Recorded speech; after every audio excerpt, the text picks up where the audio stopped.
comunicação, vamos pensar aqui, qual a função e o papel, né, do educador e dos professores, que na minha família, minha mãe, minha irmã desistiu de ser professora, minhas duas tias. Então eu tenho dentro do meu contexto familiar muitas experiências escolares e de relações escolares, né? E parece que é sempre essa coisa, né, de que essa conversa, essa comunicação poderia ser bacana, mas tem os muros da escola, tem as regras, tem os horários específicos, não pode fazer tal coisa, eu tenho que seguir, né, lá o meu calendário, né, meu caderno, porque senão a minha hiper diretora vai pegar no meu pé e as crianças precisam assimilar aquilo. Então parece que você está sempre amarrado mesmo, né? Mas assim, quando uma professora ou uma educadora tem alguma ação, né, uma forma de se comunicar, que aparentemente, como foi posto aqui, ela reduz o ser humano, né? Eu fico pensando para que ela usa daquilo, aquilo funciona para quê? Para que aquilo serve, né? Porque eu não consigo fugir de que assim, é um fato que tem várias versões, né? Por isso não tem verdade nem mentira, tem várias versões. Então, se um aluno vai mal na escola, a professora tem a versão dela, o aluno tem a dele e a família tem a dele, né? Cada um tem uma versão. E passando pelo poder público, versão é o que tem. Ninguém mente, ninguém diz a verdade, mas versão tem, cada um tem um jeito de olhar, olha por um buraco. E eu caio onde eu estudei muitos anos, o que são as relações, né? A função daquela pessoa, como isso me volta lá na história dela e fico imaginando como ela foi como aluno, como ela foi como criança, como ela foi como filha, como ela foi cuidada, como ela foi ouvida, como a vida dela teve várias interrogações, como ela foi parando, né? Ou alguém foi parando as coisas dela. Eu não consigo hoje, talvez amanhã eu consiga, mas eu não consigo hoje perceber ou enxergar ou me atingir, a não ser isso. Quem é essa pessoa e esse formato dela atuar tem muito a ver com as relações pessoais, subjetivas e das redes que ela convive. E isso dentro um dos primeiros grupos, a família. Eu, como terapeuta, eu tive um viés que é o viés da arte. Então, assim, a arte ajuda muito, muito, né? E quando eu vejo nas escolas, todas as matérias, com todo respeito, são muito qualificadas e legitimadas. Mas quando a discussão é através da cultura e da arte, isso amplia, né? Porque também não tem interpretação. Eu também não trabalho com interpretação, né? Não é uma interpretação de uma imagem, né? Mas é o que o aluno ou o que o ser humano compreende e identificou com aquilo, né? Então, eu ouço muito, né, de educadores e dos próprios alunos que o momento do construir e da criatividade que a arte possibilita é um momento de maior expansão.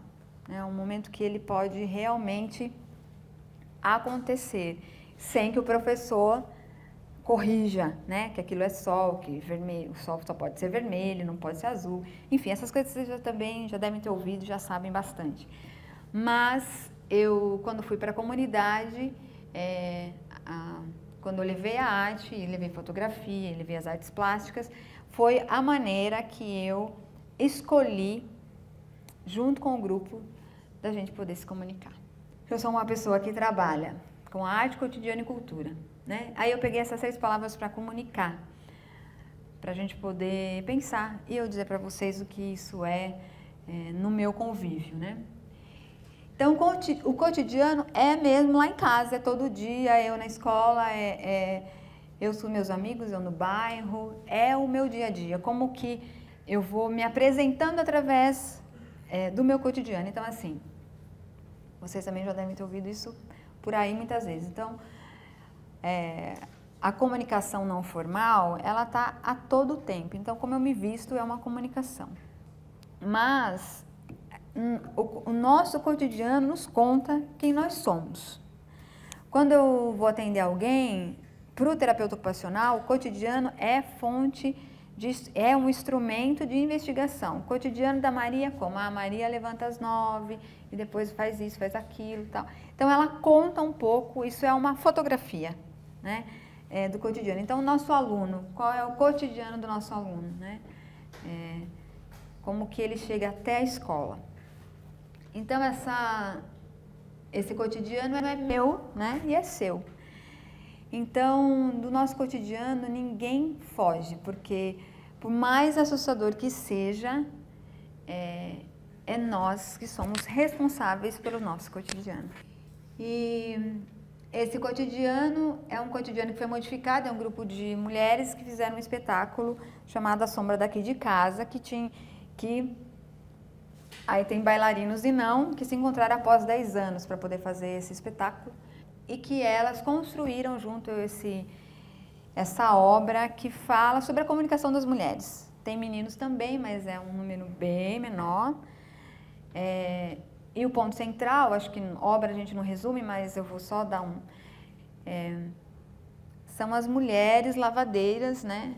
E que através da expressão corporal, da dança, de um processo artístico colaborativo construído junto, não é coreografia, elas foram construindo como uma mulher, a comunicação de uma mulher. Então, eles juntaram o que eles fizeram há 10 anos atrás, o que era a comunicação do gênero feminino há 10 anos atrás, e colaram hoje, viu se essa figurinha colava novamente após 10 anos ou não, né? Porque muitas mulheres tinham mudado, elas foram se formar, né? Uma é farmacêutica, outra é enfermeira, outra é bailarina ainda, enfim. E aí elas construíram uma outra forma de se comunicar. A arte, ela constrói essa possibilidade de várias formas de comunicação, né? Então, arte, criatividade para enxergar além. Esse é o André Kertész, que é um grande fotógrafo, né? Foi um grande fotógrafo. Esses tempos atrás, eu fui no fui na Bienal, sem fazer propaganda para ninguém, e fui assistir o Bispo do Rosário.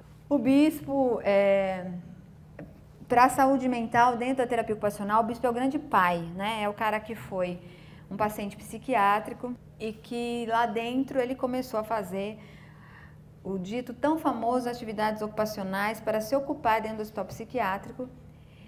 E aí ele fez grandes trabalhos lá atrás, em 1900 e bolinha, pela supervisão da Anice da Silveira, que é uma grande psiquiatra também, ela entendeu que a comunicação do Bispo do Rosário era através dos seus trabalhos, naquele tempo, artesanal, ocupacional, só para se ocupar e o tempo passar. O Bispo viveu muitos anos lá e ela foi percebendo que ele começou a construir várias coisas, né? Construiu um manto, né? Que é um manto enorme, que é tipo um casaco enorme dele, e vários outros produtos, e que ele trabalhava com uma técnica que era a do bordado.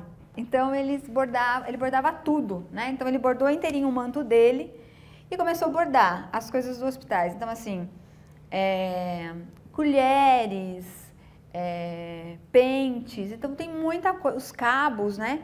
Então ele começou a passar o tempo através de uma técnica que hoje é considerada artística, extremamente brasileira, que é o bordado. Então o Bispo passou de um cara que era um cara que fazia ocupação no artesanato para um artista plástico. E dentro do Bispo, dentro dessa exposição, eu me fixei em milhões de coisas, fotografei pra caramba, mas você ouve muita comunicação, muito burbúrio, né? Porque comunicação é burbúrio, né?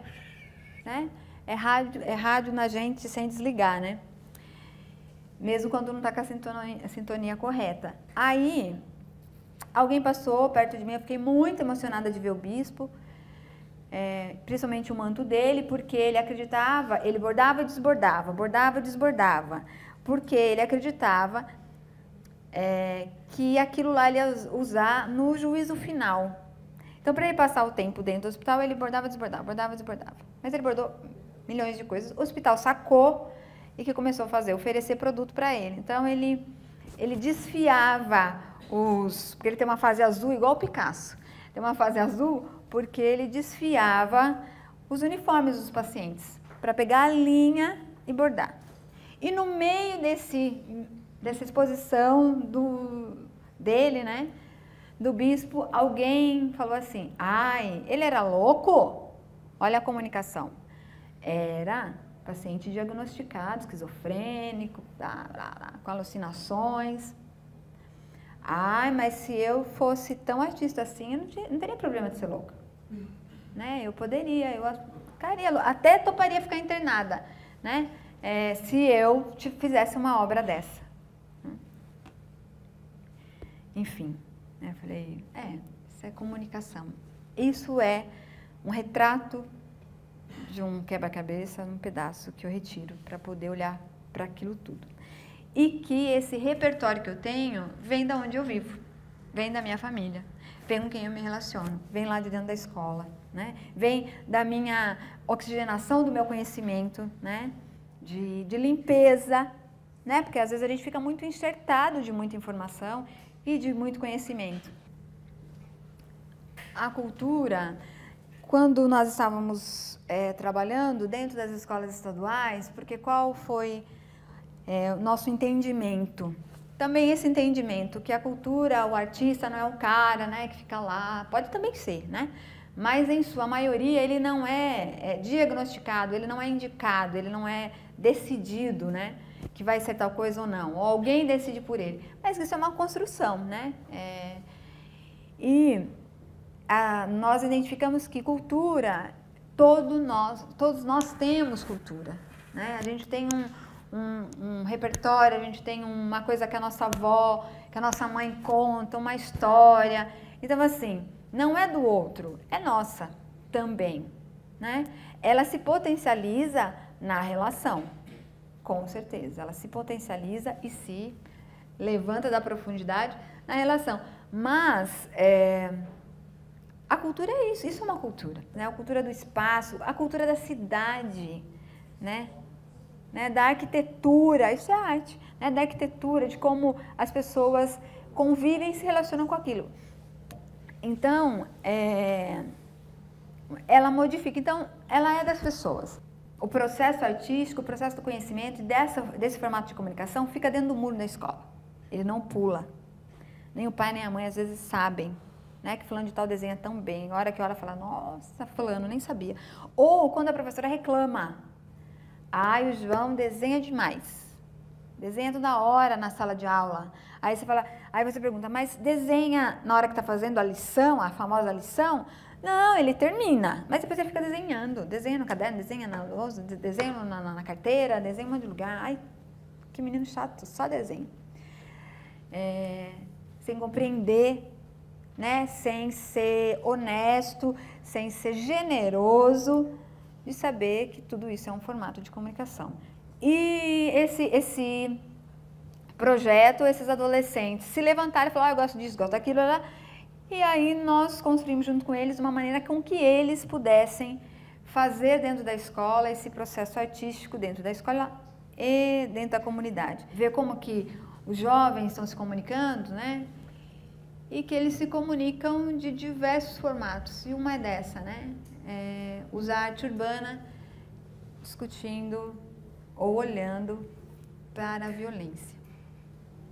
Esse é o meu jeito de pensar, e eu falei, bom, para eu não me esquecer, porque eu também esqueço, para a nossa comunicação, né, temos aí algumas palavras-chave. Né? O terapeuta,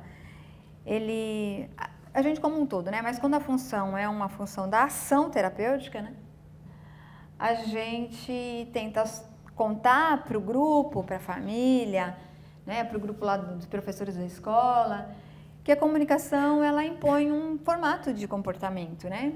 Então, como que eu me comunico, como é o meu comportamento ao me comunicar para um aluno não correr. Então, nós vamos, né, deixando isso mais claro, mais visível, vamos dando uma limpada nisso que parece que está meio turvo, deixando mais claro. Entendendo que nós somos corresponsáveis, não pode, nem como, né, fugir. A gente atua, a gente também é corresponsável. Envolve a subjetividade humana, né, porque a comunicação era não entendida, né, tipo, às vezes fala assim, mas eu não disse isso, não foi bem assim que eu falei, né, eu falei de uma outra maneira. Junto também vinha à tona isso, né, quem é essa pessoa, por que ela sente que ela foi magoada, será que essa comunicação é sempre assim, ela sempre ouve isso, enfim, há um processo terapêutico mesmo, né, de colocar na roda um pouco dessa incomodação e dos seus recursos, é claro. Diante disso, vai sendo criado novas ferramentas, né, para que a gente possa se comunicar melhor e reconstruindo. Nós, da terapia de família, de comunidade, casal, a gente diz de discurso saturado. O que é o discurso saturado? É o mesmo do mesmo. Sempre diz a mesma coisa. Os professores não respeitam os alunos. Os professores ficam bravos porque não são pais. Eles querem educar, eles querem ensinar, eles não querem fazer a função de pai. Então, não estou dizendo nem certo nem errado, né? Nem verdade nem mentira. Mas, dentro de um processo de conversação, nós vamos tentando fazer com que aquilo tenha que a gente abra uma brecha, que isso vá fazendo outros significados. Uma ferramenta que facilite enxergar uma outra comunicação dentro disso, né? E aí vai criando algumas situações do cotidiano, né? Então, criação de contexto de mudança, porque ora a comunicação está tão saturada que as pessoas estão muito cansadas, né? Então, elas optam por realmente ter uma escolha de mudança. Isso gera novas narrativas, é um jeito novo de contar o mesmo, né? Que isso funciona bastante. E que essa pessoa, porque isso aqui somos nós, né? É lotado de mitos, né? Que a gente carrega das comunicações que nós recebemos, né? Então, assim, quem levanta os mitos da vida e os ditados, né? Quem levanta cedo, quem madruga, não sei quem ajuda. Homem tem que trabalhar, mulher ainda tem, mulher fica em casa, tem que cuidar dos filhos. Ou homem não presta. Isso também é muito famoso, homem não presta. Mas engraçado que quem constrói os homens, que são meninos, que são crianças, são as mães, né? Mas as mães dizem, não, esse não presta, filha. Casa com outro que sempre presta. Então, nós somos carregados de mitos, nós somos carregados de modelo que a gente vem trazendo e a gente leva lá na escola, né? A gente leva o nosso convívio de um modo geral, minha gente, né? De um modo geral. E a gente vai fazendo uma cópia sem sacar. E as novas redes relacionais, né? Eu vejo várias situações acontecendo de solidão, às vezes, né? Das pessoas compartilharem situações porque acredita que aquilo é o único, né? É a única forma de se comunicar. E talvez um tempo uma comunicação saturada. Eu acredito mesmo que a nossa experiência, o nosso engolir de comunicação e de formato, ele está além do muro mesmo, né? Ele está além do muro da escola e daquela rotina, às vezes, né, que você tem que seguir. Ele está fora. Quando a gente toma uma consciência que um conhecimento específico fora da nossa família pode nos ajudar lá na escola. Ou um exemplo de uma outra professora, sem achar que a outra professora está querendo ser melhor que a gente. Quando nós tivermos escuta, né? A gente tiver uma escuta, não ouvir, ter uma escuta, eu sinto e já vi vivências de uma comunicação que mais lhe agrade e que seja mais compartilhada, né? Então, esse é do outro lado do muro, construindo lugares, porque eu acredito mesmo que a comunicação se constrói em diversos lugares. Esse é uma imagem deste livro, A Menina Inesita Barroso, também sei fazer propaganda, mas é um livro que conta a história dela e nós tivemos um encontro com ela num show, e não foi um show que a gente conhece pela TV, foi um show muito diferente, porque ela conversou, ela utilizou da comunicação da conversa, e que ela conta a história toda dela da infância, com músicas, e ela hoje, como uma mulher, que foi uma começou da música raiz, essa cultura extremamente sertaneja, popular, né? O quanto ela, ao se comunicar dessa maneira, lá atrás também foi muito excluída e foi agregada e acolhida em outros lugares, né? Então, isso é um pedaço, né, do que ela fala desse livro, que é como que a gente vai se comunicando e sendo acolhido para que a gente possa ter um pouco de um tudo, né? Então, para eu finalizar, eu quero falar para vocês que nós temos muitos recursos de comunicação, temos recursos de mudança sim, né? Dá um trabalho desgraçado, né? Porque a todo tempo você olhar para aquela situação e ver se você quer engolir essa comunicação ou não, né? A mídia é um dos grandes poderes de comunicação, né? Ela nos induz mesmo, né? Então é só vocês só olharem, né? E ver o que passa na TV, ou qual a escolha do que vocês vêm assistindo, ou dizendo que aquilo é certo ou é errado, né? Mas eu tava vindo numa estrada, eu fui para Curitiba, e Curitiba é frio pra caramba, né? E aí eu tava vindo numa estrada e chuviscando, e daí cedinho, assim, 6 horas eu acho. E no meio da estrada eu vi uma criança com uma mochila nas costas com uma mãe, esperando para passar na rodovia. E aí eu pensei, falei, porque eu ponho para fora, né? Fiquei imaginando essa família levantando de madrugada, botando a uniforme nessa criança, botando a mochila nas costas e dizendo para ele: sai da cama, vamos, porque você precisa aprender, você tem que aprender. Você precisa ter esse conhecimento, né? Porque talvez seu pai, seu avô não tiveram oportunidade de estudar, você tem. Então você vai, faça chuva, faça sol. Então eu fiquei imaginando como que esse guri ia ser recebido na escola. Se ele ia ser bem recebido, porque até ele chegar lá, ele fez um enorme de um trajeto, né? Existe um mito cultural mesmo, né? Quem não aprende é burro, não é isso que a gente ouve? E eu fiquei torcendo, pedindo para que esse moleque fosse muito bem recebido por essa professora e por essa escola. Porque essa instituição, a instituição da educação educacional, essa instituição enorme, é extremamente legitimada. E eu gostaria muito que essa criança também fosse.